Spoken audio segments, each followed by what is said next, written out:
Welcome to the No Cat Sports Show podcast where sports and convos collide. I'm your host, the Cobra. I'm your host, Mo Money. I am your host, Old Dog, aka O. I'm just the man, the myth, and the legend right here, man, pulling up the red. Y'all know what it is. It's Big Poom in the house. Hey, Poom, the viewers and the listeners want to know where the fuck is your location at, bro? Hey, listen. Hey, look, we ain't got a lot. We ain't got a lot of 70. I just said we ain't got a lot of 70-degree nights left, man. I'm going to smoke my stick, enjoy this, and talk with my brothers, man. You know what I'm saying? Now, listen, if you may hear a siren, you know what I'm saying? That's what comes with sitting out back in D.C. You may hear a siren. Now, if you see me just drop the phone, that means it's a possum or a raccoon that done came and tried to get on the podcast with us, and I ain't with it. Yeah, man. Hey, look, viewers and listeners, we have special guest Keith Bogans joining the show momentarily. So stay tuned. He will be here momentarily. Well, in the meantime, special guest and all our listeners and viewers, let's get to these Baltimore Ravens of the Cobras team losing to the NIH varsity Cleveland Browns. You know, let's talk about that. Let's talk about it. It's the National Football League. Let's talk about the Baltimore Ravens losing to Jameis Winston.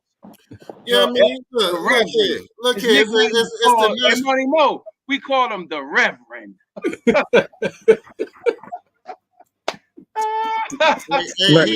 You lost to a dude that lick his fingers like that. Come on. He definitely had the Lord on his side. Hey. Yeah, he definitely had that. He got out of there lucky. What happened? Cuz? I mean, what's going on? What happened to the mob? Well, look, man, look, we can't win them all. You know what I mean? I didn't think we was going to go the season undefeated. I mean, 2-3 losses. I mean, we not tripping off that. It's a division rivalry. You know what I mean? They threw the Reverend in there, little monkey wrench for us. And he exposed our secondary. I've been talking about our secondary every week. Man, our secondary weak as fuck. We had our two best cornerbacks out, so they was exposed even more, but even with that being said, we had our opportunities to grab the game by the throat and win the game. I mean, we dropped 4 picks and we dropped the game sealing pick. And who else dropped Football guys don't like that, man. Best safety in all of football, drop a pick, the easiest pick he probably have all season. Definitely not the best. It just wasn't. Look, it just wasn't no day, brother. NFL any given Sunday, man. Y'all know that, man. Don't do that. These any given Sunday, but the good teams too. You're right, but the good teams gonna beat the teams they supposed to beat, and Baltimore's supposed to beat Cleveland. Period. Hey, look, that's enough for talking about the Baltimore Ravens. Look, man, don't be talking about my mob, bro, man. Y'all disrespectful as fuck. But look, my man is in the building, man. I'm about to introduce my man. We can stop talking about this shit, man. We in this right now. Hey, look, viewers and listeners of the No Cat Sports Show podcast, man, we got a special guest in the building, man. My guy, Keith Bogans, man, All-American high school player from out the legendary DeMatha High School. All-American from the University of Kentucky and 13-year NBA vet. Welcome to the show. Without further ado, Keith Bogans. Hey man. What's up, fellas, man? I appreciate y'all having me on the home team, man. I appreciate it, man. Yeah, we appreciate you. Yeah, for sure. How you feel? Man, I'm good, bro. I'm good. Just chilling, laying back. Yeah, man. Good to put eyes on you, brother. Oh, always good to see y'all. It's good to see y'all. Yeah, for sure. So, man, let's jump right into it, man. And we like to start the show off with starting at the very beginning. So we all know that you were an outstanding athlete in all levels of the game you played in. But when did it start? Like when did that spark hit you, or who put the basketball in your hand, and who put motivation for you? I'm gonna tell you, I was talking to him the other day. A lot Okay. of people don't know this. So I Mm-hmm. was young. I used to live on Payne Street, 710 South Payne, the building right there with the field on the corner. Was Yeah. the Princess and Payne. Yeah. So Brandon Woolen was the B. hooper. B was the hooper. He took me to my first tryout. I remember tripping over my feet, him laughing. I had never played organized basketball, but that's my first homie that actually took me. We played in the backyard, used to play in the crates, play with the dirty socks in the room. But he the Yeah. first one that actually took me to organized basketball. Wow. Man. Mm. Hey, that's before Brandon hit his growth spurt. Oh, that's way before. He was bigger than me back then. He was way bigger, but Uh-huh. I think he 2 years older than me. So he was playing before I even picked up the basketball. So, he could shoot the ball. So I would try to play basketball. I just picked the ball up one day. Mm-hmm. Shit, I guess I had the gift. I just kept going after that. And Yeah. then from there, I started playing, at the boys club. Mm-hmm. I would never, no, I take that back. So Yako and them used to have the crate courts in the back behind his grandmother house. Mm-hmm. So it went from playing on the little, me and Brandon playing on socks and whatnot to playing on the crate court where Yako and them used to play full court behind his grandmother house. So I started playing on the milk crates. Next thing you know, I started playing for the boys club. Played for a little travel team in Alexandria. I forget who. I think I was playing with Rob. Rob coach football, basketball, Yeah. coach Yeah. everything. I played for Yeah. Rob. Shout out to you, Rob. Yes, sir. So we ended up losing back in the day when you played AAU. Whoever won regionals could take two players from another team. So I was playing basically on the only VA team. The next thing you know, Washington Hospital Center, they came and picked me up. And that's kind of how I left Alexandria because I got exposed to, DeMatha, Langley, and then it just took off from there. Yeah. So, but like when did you know? Like when did it that light bulb go off With, and told you that uh, like, man, I'm uh, I'm I'm really good at this and I can use this as a tool to get me to go where I want to go. so what had happened was the light really came on. I was still a knucklehead trying to hang out. You know how I used to be growing up back home, but I could still hoop. I'm hanging out with, everybody I shouldn't be hanging out with. So one day I go to Bailey's Crossroads, to hoop with the OGs on Sunday. Yeah. Greg Williams' father was the guy run. Greg Williams used to play at WT Woodson.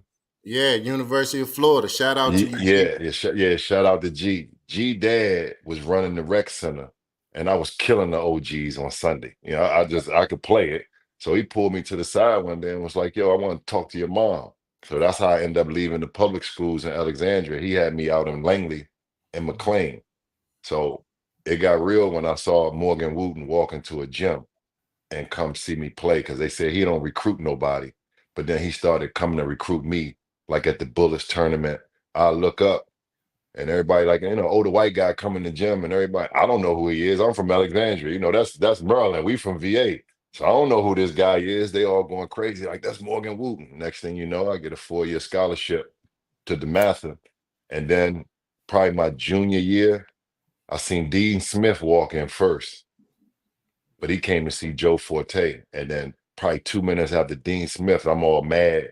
Tubby Smith walked in, and then the rest was history. I ended up signing with Kentucky, and that's where I ended up going to school at. But from that point, when Tubby walked in that gym, like I ain't had no small school come recruit me right from the jump. I told Maryland no right away, and then as soon as Kentucky came, it was a no-brainer. And I kind of knew from that point when Kentucky walked in, this serious business right here. Yeah. Jump in, fellas. All right, so I had to do a little research on you, Key. I had to do a little research. So I saw that DeMatha was 34-1. You averaged 20 points that season, 6 rebounds, I think a couple assists. You ain't passed much. You're averaging 20. Right. So I had to share with Joe. I couldn't pass. I had to share. I had to share the ball. Y'all were number 3 in the nation. So you killing. You talked about going to Kentucky. What was that experience like, being one of the best teams in the United States of America? When I got to Kentucky or at DeMatha? At DeMatha. Oh man, just getting the opportunity to play. Once I learned, of course, who Morgan Wooten was, and the tradition that it came through that school. I had to tighten up real fast. I was the first, besides Adrian Dantley, I was like the first freshman to play 4 years of varsity. So just getting that honor alone to make the varsity team, I knew I had the standard was high. So from the time I stepped on campus there, I had to, and I'm from VA. I know y'all know this. Being from VA, you always gonna get it from the dudes in Maryland and the dudes in DC. Yep. So, like that just motherfucker right there, Keith. Just like hey, that motherfucker right there. I know. Trust me. I know how I go. So Yeah. I always played with a chip on my shoulder because I'm from VA. So I ain't never want nobody to think I was soft. So I always had to just go extra hard, and everybody from the city laughed because my nickname was Southeast.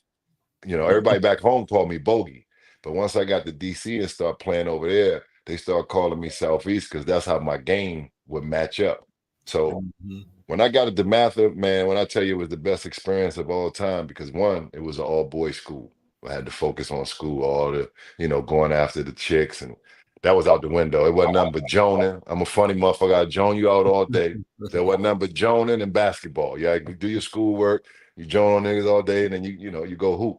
But that right there, just playing at DeMatha, one of my best friends to this day is Brian Westbrook. He was my point guard. Played for the Eagles. Yes, So sir. just to have him, as John, I had guys that made it to the NFL and in the NBA, but just at DeMatha, it was just a sports school. So you had to lock in, and the best competition was coming through there. So if you wasn't on top of your game, you wasn't gonna stay there that long. Okay. Keep one of the things that you said, Brian Westbrook. Did you play any other sports? No, so Morgan only let Brian play because Okay. I mean you could see he was gifted. We would go watch him during football season. He running through everybody, but No question. Morgan told me if you're gonna get a scholarship here, you only playing one sport. You want Okay. to play football, you gotta go somewhere else. So Okay. he didn't want to risk me getting hurt trying Okay. to play football. But I As you used to should. play both. I used to play both coming up. Yeah, But when that's I what I'm got saying. When you was younger, though, because you know what I'm saying, you played with a certain type of toughness. You know what yeah, I'm saying, or whatever the case may be, that you don't see a lot of youngins play. You know what I'm saying, right, and you had that mentality. You know what I'm saying, watching you play as a youngin. You know what I right. mean, being from the crib and shit like that. Used to see you play, and you just used to have that toughness. I was like, damn, if Shorty played football or something back in the day, or Where you whatever. see where you see now it didn't change because like back when we was Kobe, this, we try to get on the court with the old heads. Oh You yeah, either had to be good or you had to wait until they finished playing and picked you that's up. right. That's Yeah. right. So like now the difference is that toughness I'm noticing is gone because the youngest don't play with the OGs no more. Shit, Yeah. you play They at too all, yeah. good. Yeah, They too good and famous to sit on the sideline and wait for us to finish hooping and right. then pick up a ball. So that element of teaching that toughness is gone. Like they play with us, they call a foul, we tell them shut up and keep on playing. Oh man, Now, that's I watch them now. That's all gone. So that toughness, you'll see it in a few guys, but it ain't really there like it used to be. salute, Mm-hmm. salute. Go ahead, fat boy. Go ahead, man. What y'all got for me, I, man? I'm I, here I, for it. I I'm don't here know. I for don't know who you talking to, man. I'm on my fitness journey. You know what I'm saying? No more. Ain't no more. So one thing I want to know, man, Kentucky was always one of the it was on one of the blue bloods of college basketball. Right. I had a chance to stop through there one time and see a game out there. In college, outside of Kentucky, what was one of the best places that you look forward to playing? Oh, Indiana, because Oh, it's the border. So yeah, that's back when Bobby Knight was coaching. So you got the RCA dome, half the RCA will be red, the other half be blue. So wow. that the Louisville game and the Indiana game was probably the two biggest games that I would play in college because of the fans. They had to play us in the football. You had to play in the football stadium because there were so many fans that wanted to get in there. Mm-hmm. I know you said Kentucky was your when what you call him Tubby walked in, but what other visits did you take? Did you take any other visits? I didn't take no other visits. So back when I was young, I always liked the style, Okay. the press and the shoot Yeah, threes. yeah, Right. So I remember Gary Williams and Will Dickerson. They was at Maryland at the time. right. Will came one day and was like, "Is it even worth us recruiting you?" I told him, "Nah." I said, "Nah, I did math of 4 blocks down the road from Maryland. I need to get away from home. If I stay home, all the homies gonna be on campus. I ain't gonna be able to focus the way I need to. So I needed to get out and get away. So and Say then no more. when he came in, I always wanted to go there. So I signed after my junior year. I was already committed. Say no more. Yeah, like not like now, youngins trying to see what NIL deal they get. Yeah. You just gotta I tell youngins now you gotta put them blinders on. Don't worry about nothing else. The game gonna take care of itself. So once I signed, I told all the other coaches, don't even bother me. So I was able to just focus on my senior year and play basketball. That's what's up. Yeah, that's what I'm talking about. Hey Bogey, OG Fredo have a question. Backing up back to your high school days again. He wants to know what was your biggest high school rivalry? Biggest high school rivalry had to be Gonzaga. Back in the day, it was no, I take that back. It was Gonzaga. It was Good Counsel because Good back then counsel, they had Roger Mason. Shout out to Chris, Salty. Shout out to Roger. Yeah, Chris Monroe. Chris Monroe. He coming on the show in a couple weeks. Yeah. Chris and Roger used to give us a run for the money back when we played back then. Like that was always a game. Me and Joe said if we don't come on our A game. Matter of fact, Roger busted our ass one time and he got a scholarship to UVA. Yes, that's how he ended up going to UVA. So shout out to Salty. Shout out to Roger. Shout out to Roger. Good dude. Absolutely. Great dude. Still my guy to this day. Yeah. Doing a lot Who of was at Gonzaga when you were at DeMatha? Was that Al Brown time? No, Al. I think Al was there. They had the big Patrick Mitchell. They had this other little white kid named Billy Glad. He beat us. That's why I get. No. We lost him. He'll be back. Don't worry about it. He'll be right back. Shout out to Roger. Shout out to Roger Mason doing a lot of positive things as well as Chris Monroe. Chris Monroe is doing some stuff up at Howard University with the athletic department, doing a lot of positive things. He's gonna be coming on the show here soon. George Washington, Hall of Famer, and he's gonna be coming on the show. And I'm trying to get Roger Mason. Roger Mason is crazy. Roger Mason went to school with my little sister. They went to elementary school together. Really? Yeah, I've been knowing Roger since he was in the 3rd grade. Wow. And then he played. And it's crazy because Roger Mason played when we played for Rob Jackson. Shout out to Rob Jackson for coming to the banquet as well. My bad, fellas. No, you good, Keith. You good, bro. So Roger Mason played for the Silver Spring DC Blue Devils. He played on the team under us, or whatever the case may be. So that's how I know Roger Mason. So he went to school with my little sister, and he played on the Blue Devils team that was underneath us. Yeah.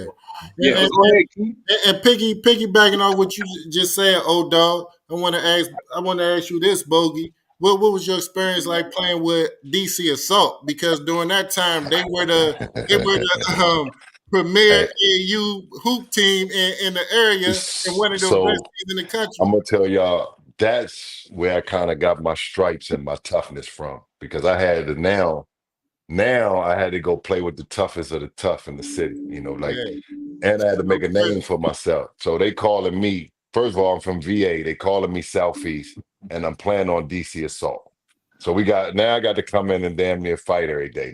Everybody, I got DJ, I got DeMar Johnson, I got little Al Miller, I got Brian Chase, I got everybody that could hoop in the city was playing on this team. So Kurt came and recruited me early, Curtis Malone. And then once they saw how hard I played and how I used to go, I ain't talk no shit. I just try to bust with anybody ass who got in front of me. I didn't care where you was from. I just gained that respect right there. And then we was dominating shit, bro. We'll go to big time tournament in Vegas, dominate, won't lose, go to pump and run, dominate. We run 3 to 4 nationals back to back to back. Like we would run to Vegas, big time. Like we had Val Brown. Val was leading the fucking nation in scoring.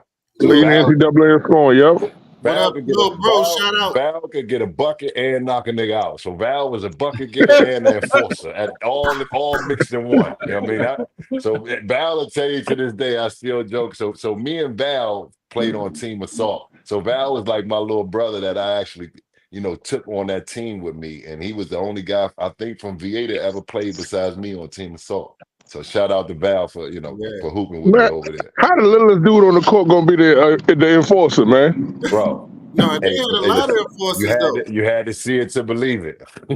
Hey, look, Bogey, talk about Val and knocking people out. Can you Man, tell us the story about him and so Logan from so Cincinnati? it's just no. So I would never forget we were playing the Brooklyn Beasts. Mm-hmm. We just played these dudes from New York, and back in the day, they would have all. You know, how when you're done with the game, you got to go over to the table and take your team picture. You know, you look at the medals, take your team picture. Val was always looking to get into something, right? Our team that took the picture, we didn't all migrated away from the table. Val over there get the we just played this team and beat them. Val get the arguing with the biggest dude on team, gold teeth. We young and gold teeth, everything. Man, next thing you know, dude say something to Val. Val like he gonna walk away, turn around, steal him, knocked him out, swallowed his tooth and everything. Man, they about to lock him up. Man, they had to escort us out the gym. That was the first time I seen them knock somebody out. So I would always warn the other dudes, man, that ain't the dude you want to get into it with. Because he's looking to knock the biggest motherfucker out on the court. And he's always been like that. So that's Val. That's my knockout story for Val. So Yeah, yeah, because look, Steve Logan, before he signed with Cincinnati, he took a visit to the University of Dayton. I was his host. uh And, and he knew that Val was like my little bro. And he's like, man, what's up with your man? I said, what you mean? He said, man, we in the AAU tournament, whatever, man. He stole me, man. He broke my jaw. hold on, time out. He stole Steve Logan at the Pump and Run in California.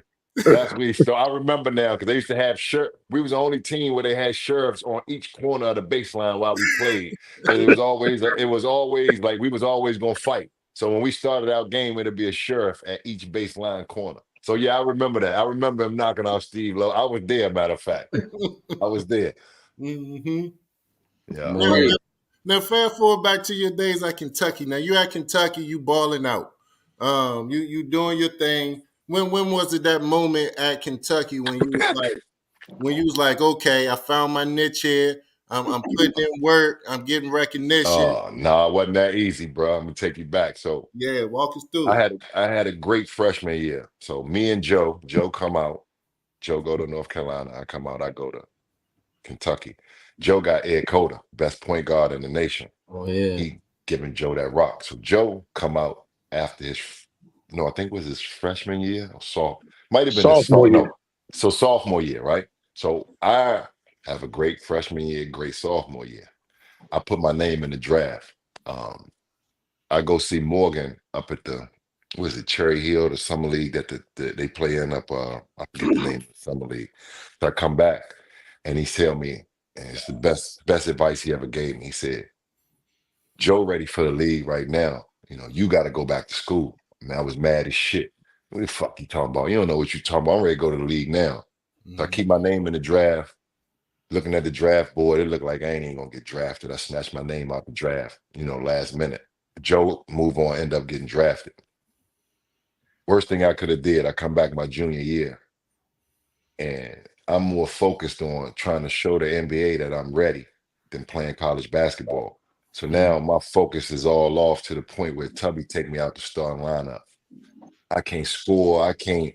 He take me in his office one day. He say, man, until you get that NBA out your brain, you might as well not even think about it. You ain't going. I'm talking about broke me all the way down. So finish that year out. Come home, grind out my whole senior summer. I got a chip on my shoulder. Come back, we go. We the only team. Yeah, he'll be back. He'll be back. Yeah, Hey, well, hey, these are some great stories, though, man. It yeah. bring you Hey, back to I'm about to ask him. Fuck that. Did you get a chance to meet Ashley Judd? The actress you from know he did. You know he Hey, did. look, she Ashley Judd back in the day. She's one of the best motherfucking actresses around. I got to Yeah. ask. Hey, I got to ask him about that. That she was up, man. She winning Oscars. Is it Oscars? Oscars, right? Yeah, yeah, Yeah, yeah. I got to She, ask him about that shit. You know what oh I'm yeah, saying? she's She cold. had, she was at every game. She Yeah, she yeah, had all she the cold. University of But Kentucky games. yeah, she cold. Yeah, Yeah. for Uh, sure. But look, man, just thinking back, man, that was a great time of basketball, bro. like that No question. late 90s, early 2000s, man, that was Crazy. some bump, man. Yes, it was. Crazy. I mean, you can even just hear stories about high school, man. You got a team when your backcourt is Forte and Bogey, and then you go to good counsel, and you got Roger Mason and the boys, and Chris Monroe and all those And dudes. Chris Monroe, that's crazy. Man, that's super crazy. And Yeah, all four of them went to the NBA. yeah, All yep, four of them went to the league. I mean, even think about college teams where you had 3 or 4 potential Hall of Famers on one team. yeah, Yeah. That don't really happen like that anymore. Yeah, true. that's what he was saying. Motherfuckers ready because you got so much of that NIL shit. Motherfuckers ready to get out of there, or I'm going one and done, and you know what I mean. Then they get the Bro. bag, go to the league, get the bag, go to the league, and then the motherfuckers out the league and they in the G League, and then they Yeah, disappear. You know what I'm saying? Motherfuckers don't understand. You gotta work on your craft. You gotta work on your skill set. Even when you get there, you might get in. I tell niggas that shit all the time. Out of all the youngers that I train in. You know what I'm saying? Whatever the case, now that you got there, okay, understand this shit is a business now, and they got a draft every year, and it's a motherfucker trying to come take your job. You know what I'm saying? yeah. Yeah. So what y'all was talking about standing? Y'all talking about standing in there once you No. get in? We just go ahead. You finish your story. I So look. I want to ask you the quick story about Ashley Judd. That's what I want to ask. Fuck all that. I just finished hearing with y'all just the tail end of what you talk about, and it's the same thing I tell youngers all the time. Yeah. You think it's hard to make the league? It's even harder to stay in there. So, Yes, sir. like you said, every year you got some youngins' dream is to take your job. That's the only way they're gonna eat. Like that was my mindset. I'm gonna take a motherfucking job, and Yes, sir. then after that, my thing was I gotta protect my job, so I could never let myself get out of shape. That's what these youngins now. Like now, they don't want like back in the day, Kobe. Everybody hooped right on here. Yep. You had to put in 10,000 hours worth of work. I mean, Yeah. you put the work in. For sure. Now they don't want to put no work in. They want the gratification without putting the work in. Yes, And indeed. then when they go south, they can't deal with it because they never put the work in to get to where they got to. And then when they get through like any adversity, they can't handle it. Yeah. They don't play. They don't get shots. And it's all starting when they kids because the parents, instead of leaving them on the team that they on, oh, I'm gonna take my team and my son over here. He can play more. Where's the kid? Where's the kid learning? So that translates all the way when you get to the NBA. So now if you're not focused, this youngin coming to take your shit. Yeah. If you ain't in shape, you don't show up to camp, you know what I mean? You ain't worked on what they told you to, you out the league. That's why you seeing now youngins go. I'm talking about they could be McDonald's All-American. It don't even matter. I'm looking at the guy that ain't even being looked at right now because he 9 times out of 10, he gonna come up from the rear and be better than most of the guys out there. Yeah, I remember Bogey. When I was in high school, probably was like a junior. I got a chance to go to a Georgetown Providence game, and my father and I we rapped to Dickie Simpkins after the game. And my father asked me like, "What's the hardest thing about college basketball?" And he said, "Keeping your spot." He said, "Because every year they recruiting somebody to get better, and they gonna recruit over your head. So it's gonna be a youngin coming there to try to take your spot. So you got to stay focused, keep working on your game, and stay hungry, or you're gonna be on that bench." Every year I never forget, little youngin came under me. His name was Antoine Barber. He was from Kentucky. So you know where we come from, we some dogs. Like so now I hear this little country motherfucker talking about he coming in about to take. Kentucky was mine. So I hear the word that he coming in about to take mine. Man, first day of pickup, just to let him know. He grabbed his chin right then and there. Youngin, don't even think about it. You want to fight, put your hands up, but whatever. We ain't playing them games. You gonna come in here, you gonna fall in line. Because if you don't set the tone, like if it's your team, it gotta be your team. If not, somebody gonna come in there and take it. They gonna come take it. That's it because of the talent level now. The youngin's so good. That's why I tell a youngin now, if you got heart and you go out there and play hard every day, you're gonna be better than 90% of the guys out there because they playing off talent. They ain't playing with heart. They're playing off talent. Yeah, for sure. But Bogey, don't think I forgot about old dog's question. What's up with Ashley Judd though? What I know you got some Ashley Judd stories. I really Hey, Before we don't need get to back know into because the I hoop, we don't. I just got. taking it. I ain't got no crazy stories. There's one time we were playing in Nashville, and then her and her mom actually personally cooked dinner for us. They like the biggest Kentucky fans in the world. yeah, So that's what I they was actually getting to. she had like a I don't know like a $2-3 million log cabin house. It looked like Wow. a log like it was a log cabin house. Like, Right. and she let us just the whole team like it was like our house. We laying in her bed, we youngin'. All acting like we laying in the bed. We all up in the rooms. But it was her husband, her mom. But that was about it. I ain't got nothing crazy for you. She just invited us I'm out. just saying this. Y'all had those big time, you know what I'm saying, alumni that love the program. You know Yeah. what I'm Right. saying? That stayed in that program, whatever. Oh, That was the gist of the they question. That's they all. stay. If you go to a tournament like the SEC tournament, she's showing up. She's still Yeah. showing up to the day. So like most of them, most of the celebrities that went there, they still follow. Any big game they in, you go to the game, they're always gonna be there. And then most of the former players, like we make it anywhere in the tournament, we going back. We gonna go. Salute. Yeah. Salute. So, hey, speaking of talent at Kentucky, man, you played with one of the most talented guys around in college basketball, in Tayshaun Prince. Oh, You got any Tayshaun Prince stories for us? man, Tay was the quietest, deadliest hooper I've ever hooped with. Didn't talk much. He one of them guys. He reminded me of like he had a D Rose demeanor. Don't talk, just go out there and hoop. Awkward game, worked every day. I learned a lot from Tayshaun just to be consistent because he was, I think, 2 years, might have been a year or two before me, but just watching him work every day, and he showed me what it took. You know what I mean, because he ain't mess around. He didn't go out. He didn't drink. He didn't smoke. He didn't do nothing. I'm total opposite of all that. I'm out. I'm doing this. I'm doing that. But once I got to college, he kind of gave me that structure of what it would take. And then once I saw his first year with the Pistons, oh, I just followed the blueprint after that. Like I followed and playing with him. Once he got with Chauncey and them, he came back and gave me so much game.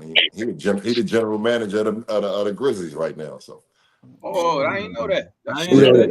know Yeah. that. he behind the scenes. He's a behind the scenes GM. What Nice. where Joe at now, man? I ain't heard from Joe in years. Man, so no, that's a whole episode story. Yeah, that's for part two. That's Yeah, what we say. That's for part that's for two. part two. He doing like last time I seen him, he was doing good though. But you know what I mean, Joe went overseas. He played a couple years, and I think he going overseas and having the dream of playing here can be tough. But we can get into that some other time. Mm-hmm. Yeah. Mm-hmm. Yes. That's what's up. So Bogey, 2002, 2003 season, you balling out. You make the All American team. You was SEC Player of the Year. Uh, So what are you hearing now about in terms of your draft status and all of that?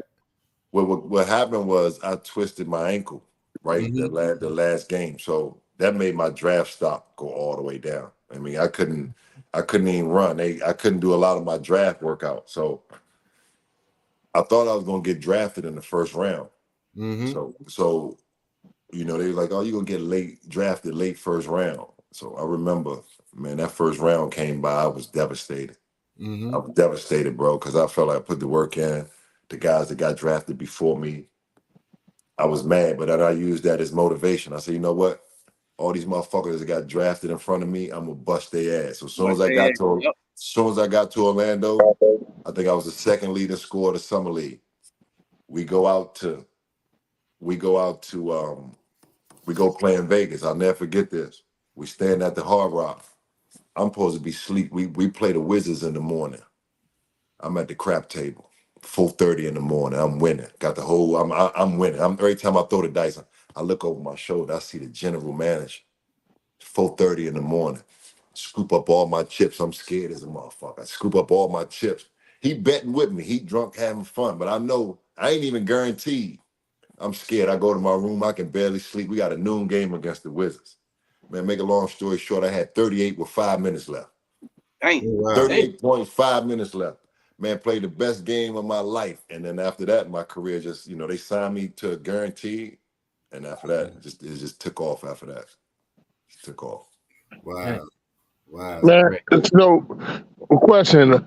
You see a lot of podcasts, they like to ask a lot of former NBA players who was the first joker to bust your ass.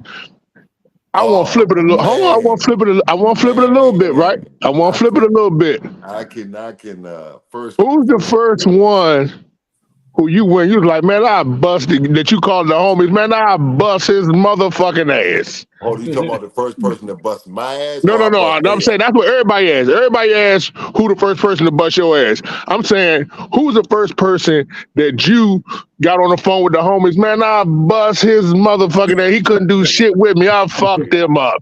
Reggie Miller. Oh, So I got my first start. Like I got my confidence. I got my first start, and I think I went like 5 for 5, had 18 points, 9 rebounds, and Reggie was guarding me. Like he was kind of old at that point, but still a guy I looked up to. And I got my first start, got double digits, and had a great game. And that's the first person ass I bust. It was an older guy that I looked up to. I still might got that tape because I kept that motherfucker. Just because it is something that I get hyped at every time I see it. But I remember he was the first motherfucker that ass that I bust. Now I'm gonna tell y'all who the first person to bust my ass. Actually, I wasn't even a defender. You know, in college I was known to score the basketball. Right. So when I left college, Tubby called me in his office and said, everybody can score the basketball. You better find something else to do. He said, you get drafted to Philly, you ain't shooting more than AI. You get drafted to here, so all that shooting shit you do here with scoring, you ain't doing that shit on the next level. So you better. So I'm like, oh shit. So I get drafted to Orlando. So Doc Rivers, my coach, he said, in order for you to make this team, I want you on Tracy's ass from the time he walked through that door in training camp. So back in the day, the first 3 days of training camp, the vets ain't had to be there. It was just the rookies, first, second year guy. Man, I put a chair by the door. As soon as T-Mac walked through that motherfucking door, I was following him like this. I said, Mac, Doc told me in order to make this team, I gotta be on your ass, right? So Mac laughed. Young fella, he told you to be on my ass? He laughed. Dog, for the first 3 days, this motherfucker didn't miss a shot. damn. 3 days, bro. I never forget. 3 days. But I had Jawan Howard and Grant Hill over there cheering me on. Young fella, you guarding the best motherfucker in the league. He get 50. What the fuck? Just keep guarding him. And slowly but surely, it got to the point where when me and him wasn't teammates no more, that motherfucker told Jeff Van Gundy to come trade for me in Charlotte. That's the first time I saw star power. That nigga said Bose can play defense because they had Yao Ming, Dikembe, Skip, and T-Mac. They were trying to make the playoffs, but nobody could play defense. Man, that's the first time I saw a superstar. Nigga called me and said, hey, nigga, we trading for you tomorrow.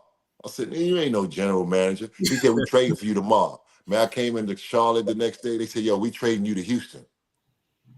I said, well, I'm going to Houston. But that's the first nigga that I can honestly say I was mad. I was like, I can't guard this motherfucker. He come down, Hezzy pull. Man, Hezzy, crossover, dunk, and whatnot. And that was when he was in his prime, you know, when he first got from Toronto to Orlando. So I saw T-Mac every day. I'll say for 72 hours. That nigga was my worst nightmare for 72 hours, bro. And it ain't helped that he was 6 inches taller than you too. Bro, 6'9" with a jumper, with a Hezzy pull, he had everything. He the first one with a Hezzy pull, and then he used to work on, him and his trainer used to work on the Hezzy with you slapping his hand and him still coming up, shooting the ball, bro. It's the coldest shit up. And he mastered that shit. I used to train and work out with him, and that's kind of how I learned to guard him. And I said, mentally, if I can guard this motherfucker, so now when I go out and start guarding, you know, Baron Davis and AI and all them, right, it took a little bit off it because my confidence shit, I'm guarding the best motherfucker every day coming out on the floor. So, damn, that's hard. That's hard. And I want to ask you real quick, Bo, how difficult was it for you to transition from being the number one option to try to fit into a role and finding your niche in the league? So the first thing you got to tell yourself is the NBA is a job. It's not a game no more. And you got to listen to what the people in the locker room want. So the hardest thing about, I feel bad for the youngins now because of social media. The hardest thing to do, back then it was just the family or my niggas telling me, oh, nigga, you got to do this or you got to do that. Yeah. Now you got 100,000 motherfuckers telling you what you need to do. But when you making a team, like for me, I had T-Mac, so I know I can't shoot. So first thing I'm like, if I'm the best motherfucker on the floor playing defense and I can make a shot, Doc can't take me on the floor. So I used to tell a nigga, I want to guard the baddest motherfucker on the court. I know the superstars don't because they scared to get embarrassed. And most of them ain't got no heart. And once I realized that, I said, this is a gravy train. So most niggas don't want to get embarrassed. So I would say, shit, I'm playing against the best niggas in the world. You're going to get dunked on. You're going to get crossed over. Just going to pat you on the ass. I'm going to get back down the floor. So to me, that it's just get out there and hoop, bro. I never was embarrassed to get scored on. Never was scared to guard the, like I would look forward to. I remember I had a week where motherfucker was averaging 40. I think I had Michael Redd. He was my worst nightmare too. I had Michael Redd. I had Kobe. We came off a West Coast trip. I had Baron Davis in his prime. I had Dirk Nowitzki. Bro, these motherfuckers was averaging 40. Ain't nothing you can do. All you can do is, I tell the coach, as long as I stick to the fucking game plan, I did my job. They got to be where they supposed to be. That's where I'm going to send them. And that's all you, like, it's a job. So most guys now tell the youngins, as soon as you don't do your job, they're going to have somebody else because it's another motherfucker watching what you're not doing. So as soon as he realizes what you're not doing, when they give him the opportunity, he's going to do exactly what you didn't do. So that's how I would always get on. Oh, don't nobody want to play no defense? I'm moving motherfucker out. Just start picking the motherfucker up 94 feet. Next thing you know, they should start putting me on. And that's how I earn my minutes and my trust from the coach. If you can defend the best motherfucker and knock a shot down, he can't take you off the floor. Hey, man, that dirt, man. They put you on dirt. Oh, man, motherfucker 7-footer shooting it from back here. You can't block it. You can't. He doing step back 1-footers. Ain't nothing you can do with it, bro. Hey, that's my man. I fuck with dirt. He heavy, so you already know. Him and the hardest motherfucker for me to guard, I tell people this all the time, was Kobe Bryant. Kobe Bryant is 3 people that I hated. Kobe number 1, Melo, and Paul Pierce. So Kobe just was a bad motherfucker. Melo and Paul Pierce would physically whoop your ass on offense, like bodying you, keep bumping you with their ass to the point where you tired by the time you try and play defense. So them 3 motherfuckers, Kobe was the most skilled, and them 2 was the most physical. Wow. Did you ever? I know Grant Hill had a lot of injuries, but did y'all ever have a time in Orlando where he was healthy, where y'all would be bumping in practice like Grant Hill and T-Mac? Never. I never. You know, I always say, but it was a blessing for me because he didn't play. He was one of my biggest. Him and Jawan were 2 of my biggest mentors my rookie year. So I got Jawan, who I watched play for the Wizards, Capitals when we was young. Yeah. So now I got a dude that I looked up to. Now I'm his teammate. So it was easy for me to listen to anything he said because I've been watching him, my whole career growing up. And then I had Grant being from back home. He took me under his wing. So I give a lot of credit to those 2 guys for actually teaching me how to be a pro and not a knucklehead. Yeah. If I'm not mistaken, Keith, you played with a young Derrick Rose, right? Oh, the MVP. Yes. It's crazy. I'm looking at this right. I'm in my little office right now. I'm looking at this right here. Oh, wow. These from that rookie year right there. So yeah, I did play. And then him, one of the coldest dudes of all time. Like I tell people all the time, for him to play for Chicago and rep the city like that, nobody else. You ain't gonna see nobody else do that ever again, bro. Ever again. He humble. He just like us, come from the same type environment. But that motherfucker just play hard, bro. Just know he love the game. He one of the best I've ever played with. Wow. As a teammate. And we still boys to this day. Like that whole Chicago team, all of us still super tight to this day. That's what's up. I was about to ask you about that. Speaking of the Chicago team, man, what you think about what Luol Deng is doing, man, as far as for his home, over there in Africa and getting the team together and doing everything that he was doing. It seemed like he was always about his business, even back then. So him and Joe Kim, they Joe father got that African from being in France, and so they've been involved. Like I've watched Luol, always been a good investment dude. He went to Duke, so he got that smart, and he got all his friends. So he's super smart. So I watch him, and rest in peace. I watched Dikembe. So their whole goal was to take care of their people back home. They didn't care They didn't care about nothing else.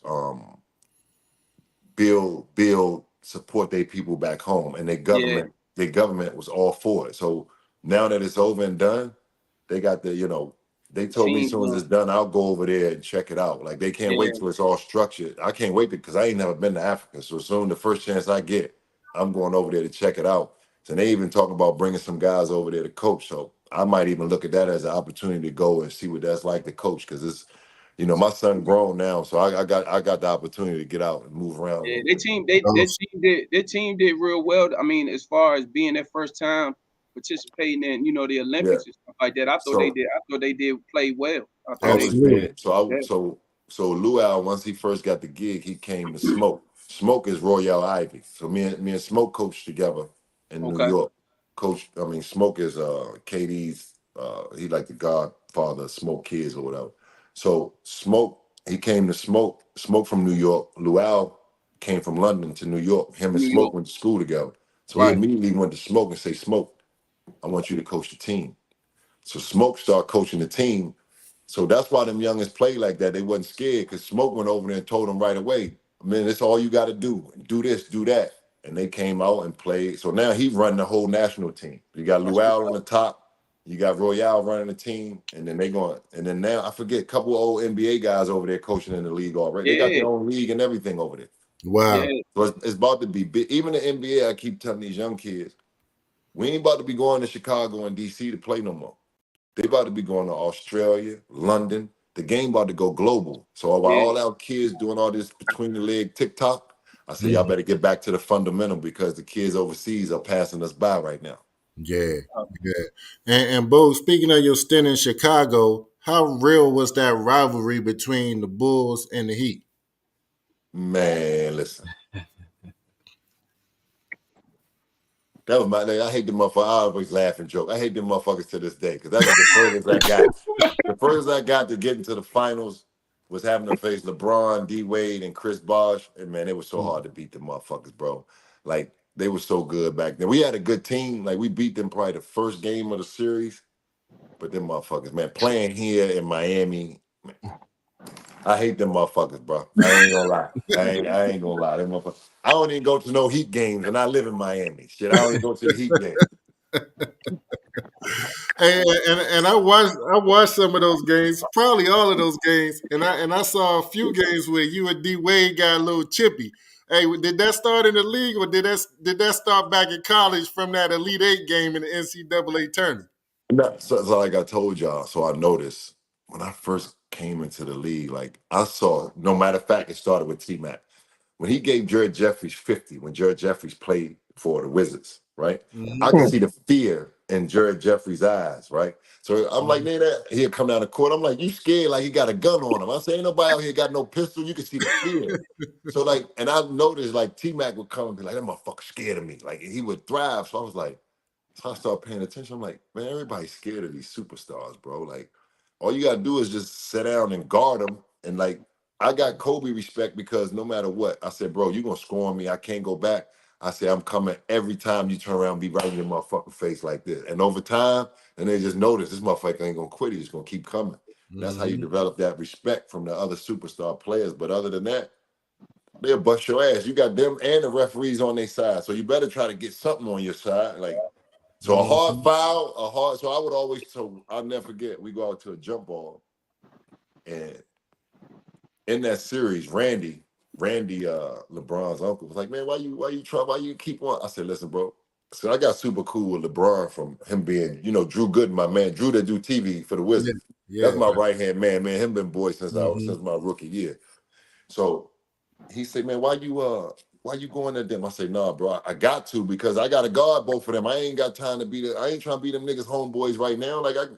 So we come out to the jump ball and never get. He was like, man, Bo, D-Way, he's like, man, come on with that bully ball, man. I remember I said, man, shut your bitch ass up. Play basketball, man. Anybody was trying to hear that shit. So that was just me. Like, and it's not like, once we leave the court, like I tell my friend, like me and Drew would go out, eat the night before, whether I'm playing or, but once that motherfucking clock go on and I got my jersey on and you got your jersey on, we ain't homeboys. Like, ain't that, but I'm just, if you get into a fight with one of my teammates, now I ain't gonna jump in. That's off limits. But other than that, I'm going hard. I'm going at you. Ain't no buddy ball.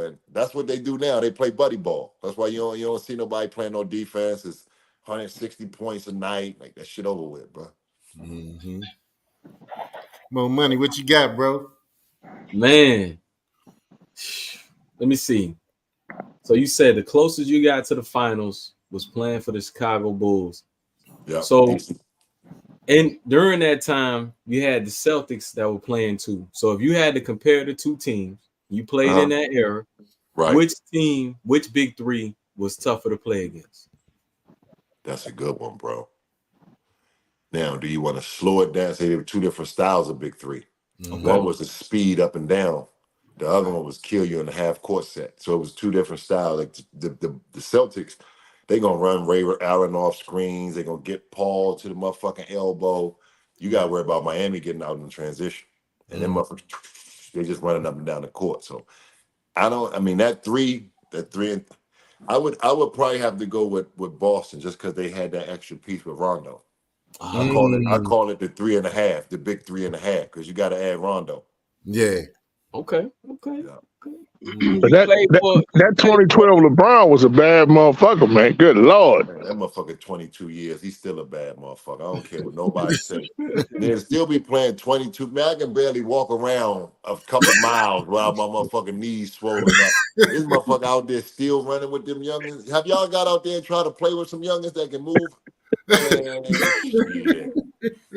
Hey, you played for some different organizations, Bo. How, like, as far as the business wise, as far as the travel, as far as the, just which one would you say was like, as far as one of the better ran organizations, and also who was your who is the best coach that you had in the NBA?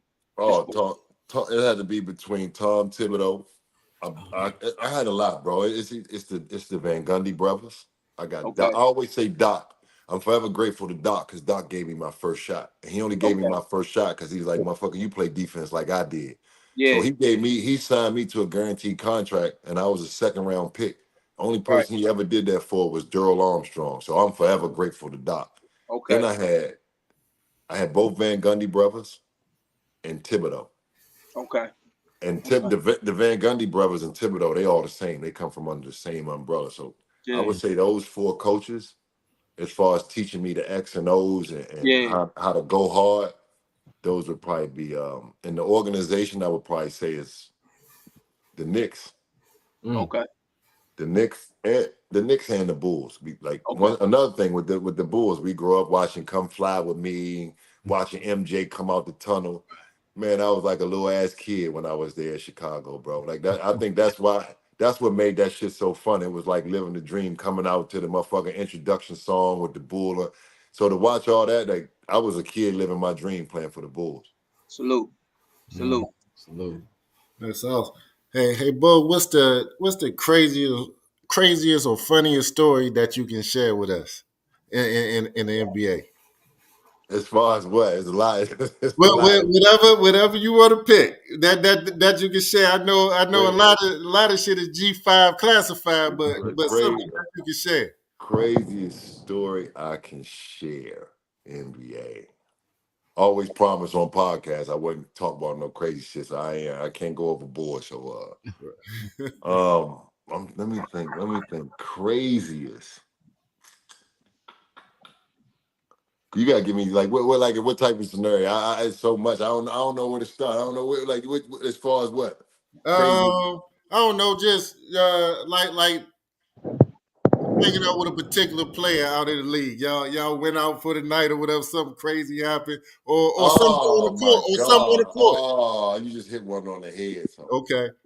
I hang with Mike Bibby one night, right? And you always hear the stories of how Mike Bibby can drink, right? So I'm at a comedy club and the Lakers playing. We playing the Lakers or the Clippers, but it's 4 teams in town. 2 about to play, teams leaving out. So he was with Atlanta at the time. So I would always hear these stories about Mike. We would go to dinner. But this particular night, I'm by myself. So Bibby like, bro, come on, man, we hanging, we chilling tonight. So first thing he does is he buys a bottle. He don't get no mixers. A bottle of vodka with ice. That's all he do. So me and him drinking. We drinking. I remember. I don't even remember. All I can tell you, while I was drinking with him, woke up the next morning like 50 missed calls. Right, I got 50 missed calls. I'd have missed the bus. We stand in L.A. at the what's the name of that place? It's the Ritz in L.A. So I remember Jameer, Dwight, everybody called me, oh, where you at? Where you at? Come downstairs, my fucking bus pulling off, right? I jump in the taxi, I just fall asleep. Tell the taxi, follow that bus. Get a motherfucking taxi, go to sleep. Bus wake up, we at the hangar over by the airport, the gym that everybody hooping. Fucking, I tell you, I try to, so you gotta get your shoes from the trainer and shit. I'll never forget this, bro. My fucking trainer give me my shoes. I put my shoes on and grab a basketball. I look up, man, I see 3 basketballs. Man, I ran over there and hit my head on the bleachers. Man, a little knot came up. I said I couldn't practice. I said I couldn't practice, bro. But that's about the wildest shit. I remember getting so drunk. And I really don't drink, but just that night alone, I couldn't remember. Like, I always remember when I see Mike. I said, Mike, where the fuck, where we go? He said, man, we was at the comedy club. We went here. I just remember waking up. I remember getting back to the hotel and waking up and just being, I didn't play that night.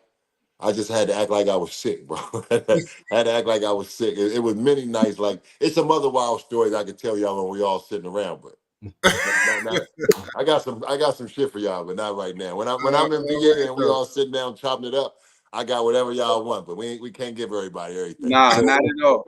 Not at all. I'll be back on. We'll talk about something before the show, and then we can talk about it. There we go. Yeah. All right. I always tell my guys, look, you get on the motherfucking podcast, you say something crazy, I'm gonna slap the shit out you. And they say same go for you. So I'm like, all right, that's a rule. Hey, what goes on in the locker room stays in the locker room. What goes on the road trip, what goes on the road trip stays on the road trip. Too bad it ain't like that no more. Yeah, these motherfuckers nowadays pulling out the camera phones, all kinds of crazy wild shit. Let me ask y'all this while I got y'all on here. Who be hooping at home? Y'all still hooping? Anybody still hooping? No, sir. I'm football, Bo. I'm football. Oh, you football. Well, football. When I come home, I'll be looking for somewhere to hoop, and don't nobody be hooping no more. That's the thing, that shit is done, man. You got too many motherfuckers just working on it. They call themselves working on their game without playing. So then they get in the game. And then that shit they was working on, that shit don't work. So them kids and cones, the motherfucking kids and cones is moving. You got 5 of us right here, right? So you got a trainer, Cole got a trainer, you got a trainer, I got a trainer, you got a trainer. And we all talking about our package. So we gone for 2-3 months. We all with our trainers. We don't play no 5-on-5. We don't learn how to move without the basketball. We don't work on no defense. So now when all 5 of us get together, guess what we trying to show the coach? Yeah. Our package. We ain't working on playing together. Right. We ain't reading each other. So I keep telling, like I had to tell the coaches, I'm like, all right, if you're going to have everybody have a different trainer, then everybody got to come in here and train together at some point, and you got to put them all together. But now the youngins, like you said, I told the young, every time I see a cone on the floor, I go kick that motherfucker off the court. What the fuck you got a cone here for? A cone only supposed to show you where to start. It ain't never supposed to be a defender, bro. Right. So now when you got a kid doing moves in front of a cone, their moves become premeditated. So you got a kid that already, I said, why are you doing the in and out and I'm standing right here? And as I'm coaching, I'm starting to realize it's because they already say, they take the ball, start coming up court, I'm going to hit this motherfucker with an in and out. Instead of giving me a move, they're making me react off a move. Training scars, man. They program like robots, bro. And that comes from a lot of these guys training. Yeah. Now, everybody don't have to make it to the league, but I say you have to have some played at some point at a level where you can at least teach these kids. A lot of these kids is training the kids for money. A lot of guys just train them for money. So like I do my training down here and I tell, they like, yo, how you get good kids? I say, man, I go after the parents. I don't care how good the kid is. If he a bad kid, that means he got bad parents. And he gonna listen to the parent. So I think Mike says, I'd rather recruit the parent. Because you recruit the parent, then you know what you get from the kid. You ain't got to deal with the nonsense. Oh, my son, he all-American. I don't have to tell plenty of parents, listen, I'm a former NBA player. I ain't going to sugarcoat you and I don't need your money. Your son ain't got it. Now, I ain't going to lie to you. until he do this and get structured like this, nobody's gonna take him serious. So like now with the NIL, same thing. The kids don't know. You go to a GM office like this, it's a whiteboard. On the whiteboard, they got a fucking red stripe for every kid that done been in the portal. You wanna know why they tell them? You ain't got no accountability and you can't fight through adversity. Or you just want money, you really don't love this game. So the kids don't even understand what's happening and what these motherfuckers looking at. So you jumping around. So first thing the GM say, you ain't serious about playing basketball, you want money. So you take that little bit of NIL money, but you ain't gonna get this pot of gold back over here because you ain't ready for it. And the kids don't even understand what's happening right now, bro. Yeah. Well, it's a different time, man. I talked to Kobe maybe about 2 years ago, man. I asked him about his development. He said, man, my dad used to take me around and play people one-on-one. He was like, I was a tennis player. He Right. said, that's how I got good. So I was like, all right, this summer, my son go to St. Albans, man, he hooping. Man, I took this nigga, we drive around looking for games all fucking day. All day. Ain't nobody playing outside. Ain't no gyms.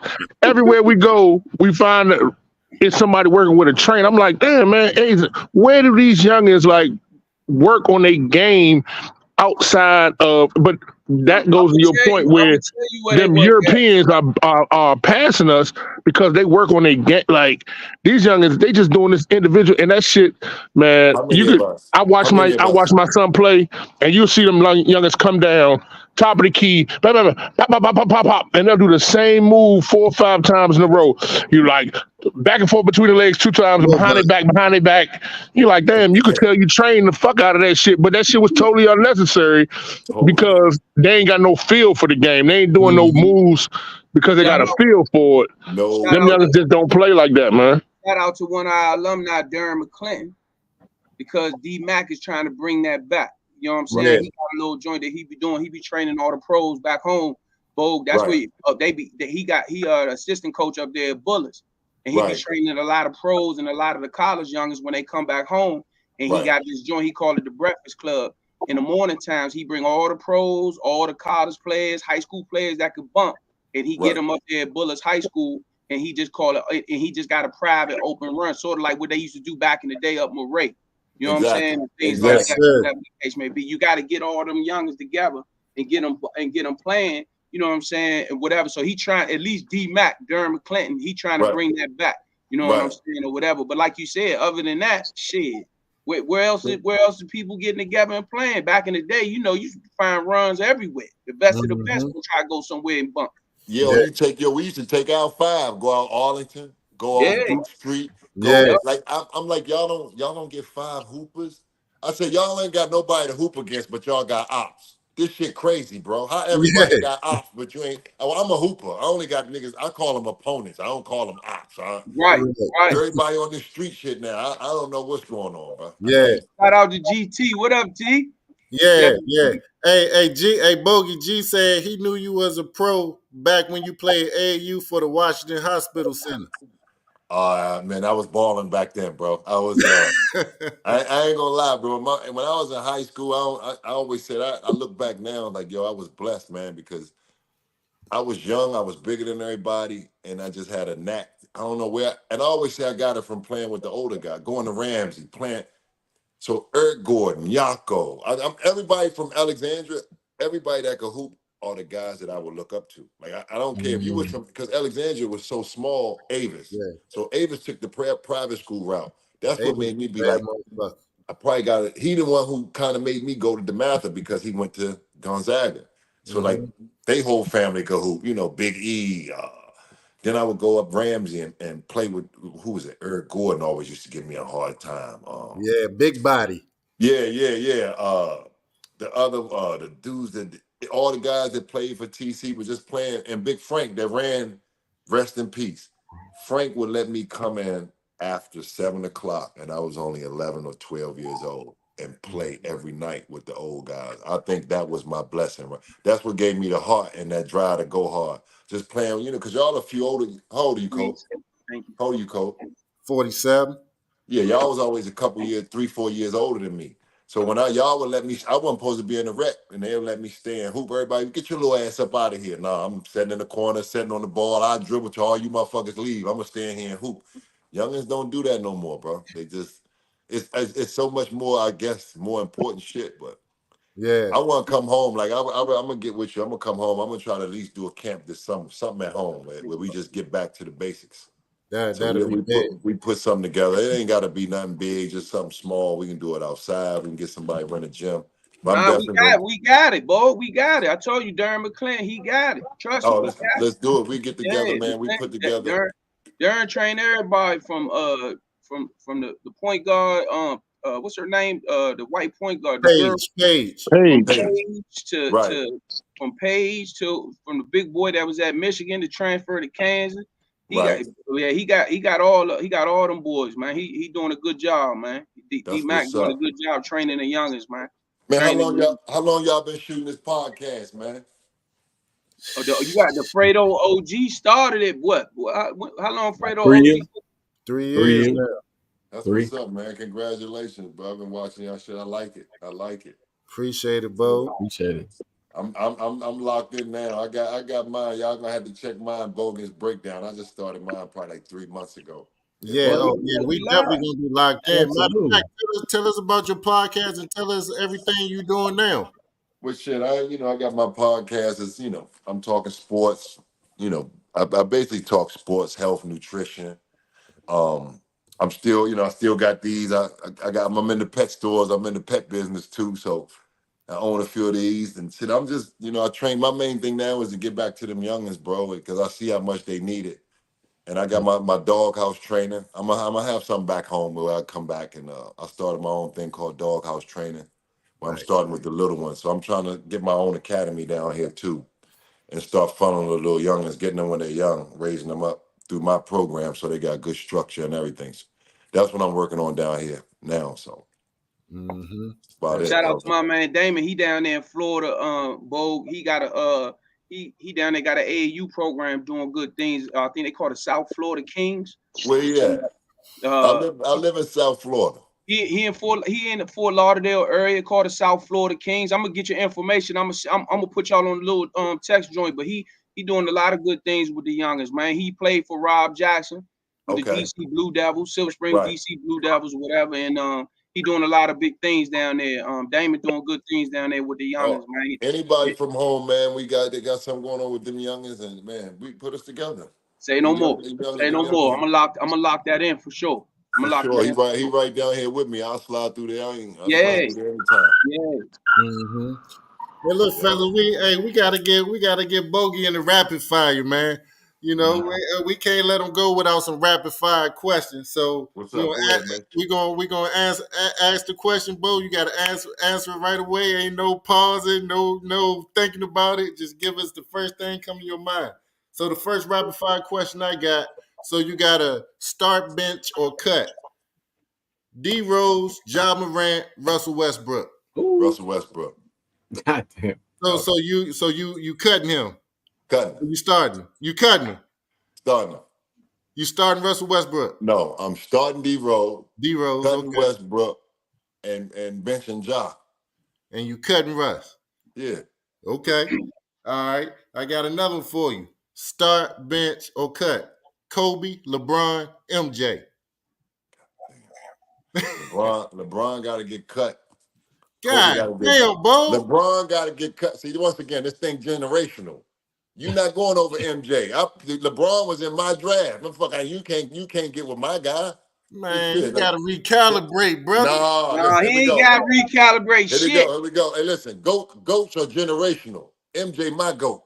There you go. Goats are generational, bro. There you go. You go. I got. You got to slice the king.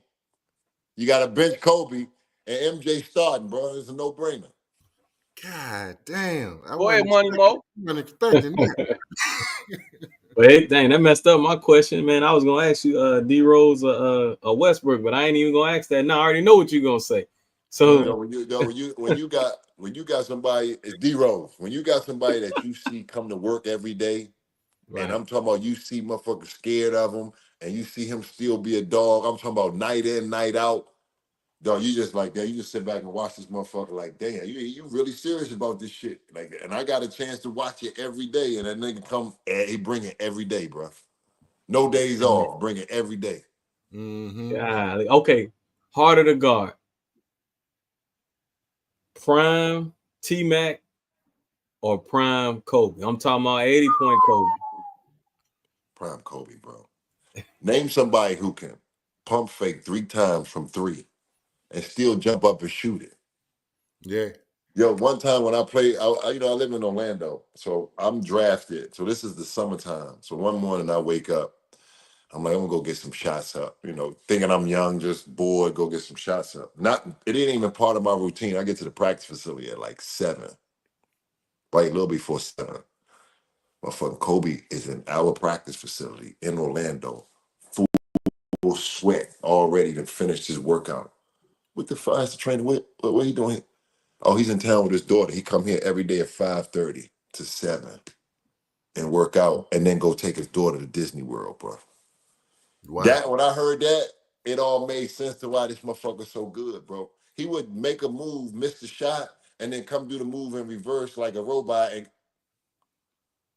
he was obsessed with basketball, bro. I ain't seen nothing like it in my life. Like, he was obsessed with basketball. So to guard him, it was impossible. I couldn't go. I used to tell him, bro, you gonna score, smack him on the ass, tell him good shot.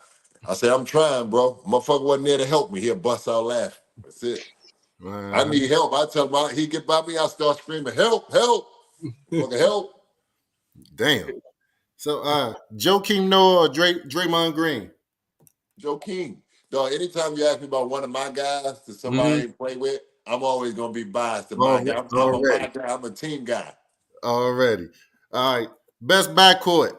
High school. There's a lot of great backcourts, a lot of great tandems in the DMV area back in the day. So who will win this matchup? You got Bogey and Forte versus Delonte West, Eddie Baston. Delonte and Eddie, my guys, but me and Joe fucking them around. We gonna fuck them around good. They ain't got no chance, bro. They ain't got no chance, bro. No chance. No. And now prime, ain't nobody fucking with me and Joe in our prime. Let me ask you this. Your starting 5, you 13 years in, how many teams you played with? 9. Your starting 5 of all former teammates. T-Mac. Yao Ming. Tim Duncan. Hold on now. Joe Johnson. Ooh, ISO Joe. See, a lot of people don't know. So me and that motherfucker we started he went to Arkansas, I went to Kentucky. It started with me and him then. That's one of the hardest motherfuckers I forgot to guard too. And the last one would have to be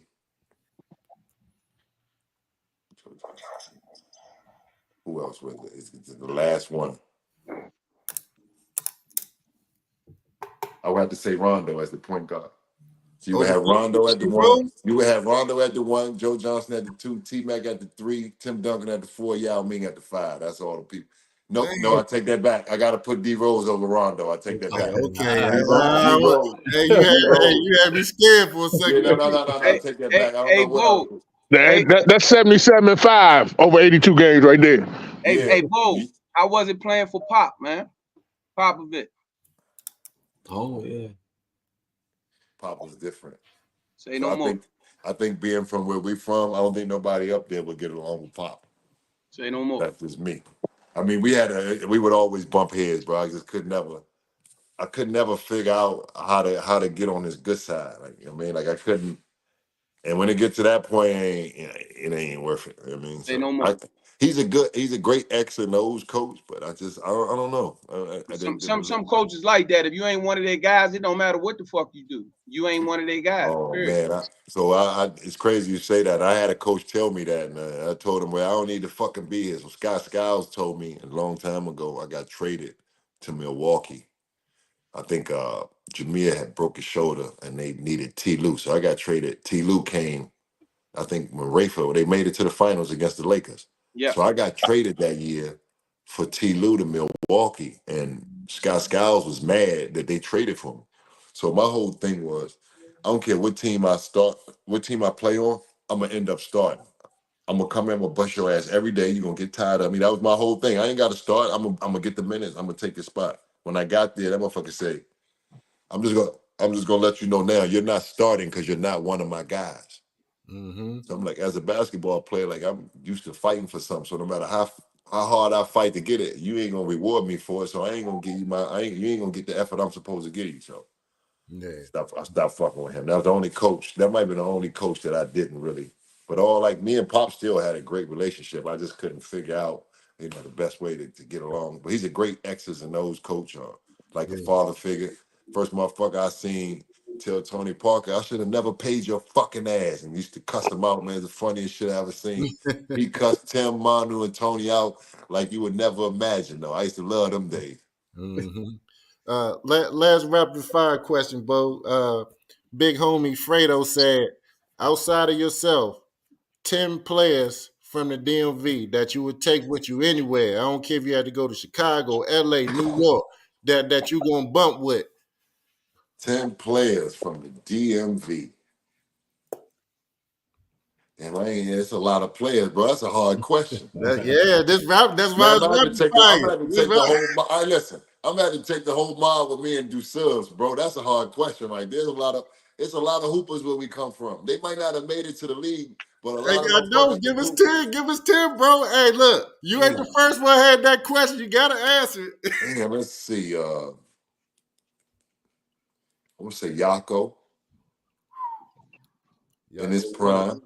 I would say Yako in his prime. Kobe, you was a bad motherfucker. I'm gotta put you in there. Appreciate it. Who else? Who else? Boy or girl? This is all fellas, right? Well, whoever. It could be a girl too.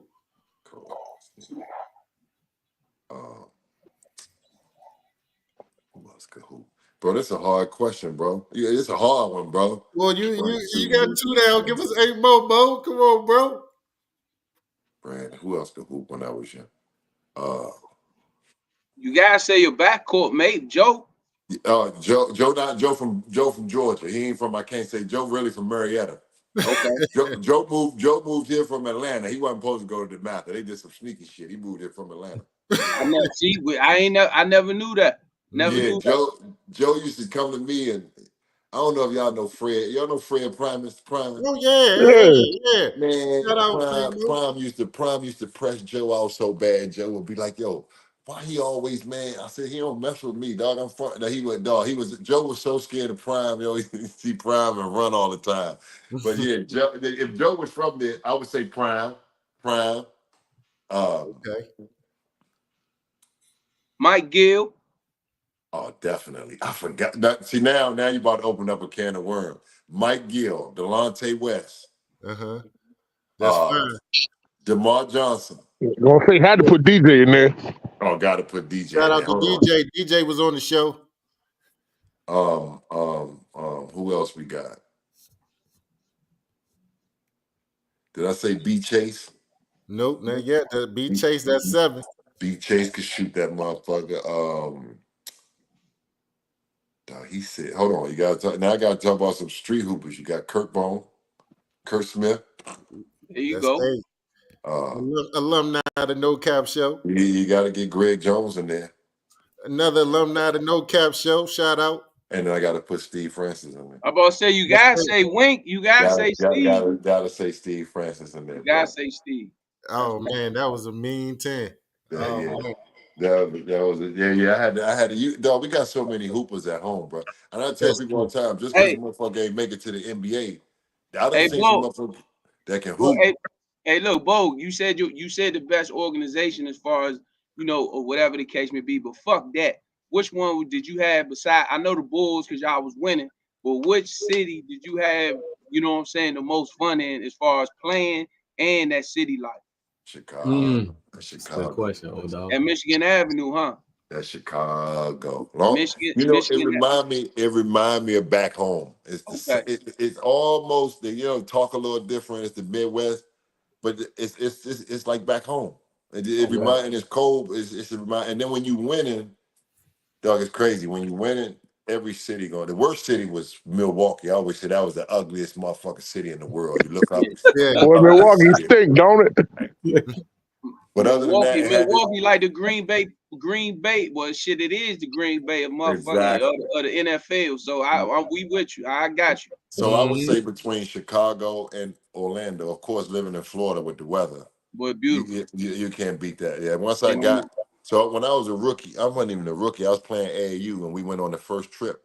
I said, "Yo, if I ever make some money, I'm moving to Florida." And then when I got drafted to the Magic, it was a no-brainer, bro. I said it was a wrap. It's like my dream came true. So I'm just going. I said I'm gonna make this home, and then never left. Say no more. Hey, Bog, I just got a text. Your man O.C. Jones said I can't run with you. Oh shit! I forgot about O.C. and Speedy, man. Hold on. Slow mo got to be a sub or something. He either got a sub. I forgot about slow mo. Yes. What's up, O? What's up, O? Time out. I forgot.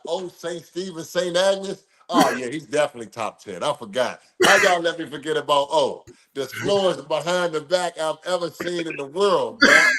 Oh man. Oh shit. Hey man, that was awesome. Hey Boog, I know you gotta get out of here, but before we leave, is there any words that you want to give out viewers and listeners before you get out of here? No, man, just keep locking into y'all podcast, keep supporting y'all. Y'all keep shooting out this good content. Man, whenever y'all want to, Kobe, you can reach out, man. You want to have a discussion, get me any way I can help y'all, bro. It's just good to see y'all doing y'all thing. People tuning in. I've had so many people that sent me the little thing the promo that you put up. Mm-hmm. So it's all love, man. That y'all from the crib. As soon as you ask me, Kobe, you talking about, man, do I think, nigga, what we doing? Let's get it. Like, anytime somebody back home, man, I just love the camaraderie y'all got, how y'all done stuck together, man, and y'all doing something good, giving people good content. Yeah, appreciate you, bro. Salute.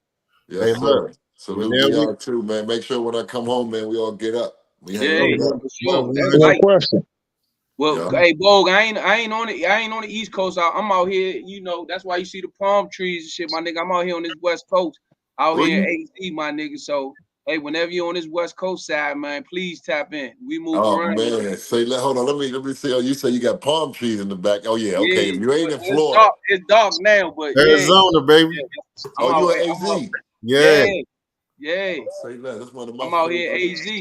I'm out here at AZ. Hey, Bo, me too. One of my favorite spots too. One of my, what's that motherfucking Scottsdale? Yes, indeed. Yeah. Old Town Scottsdale. Oh, I go hiking with a friend on Camelback. Ain't it? Camelback at night. Yeah. Where y'all at? So y'all back home and you in Cali. Yeah, I ain't leaving VA. I'm in North Carolina. Oh, okay. I'm in DC, so you already know. Say less. That's why you keep hearing the sirens. I did hear 1 or 2 times. So how often y'all go live every Wednesday, right? Every Wednesday, 8 o'clock sharp.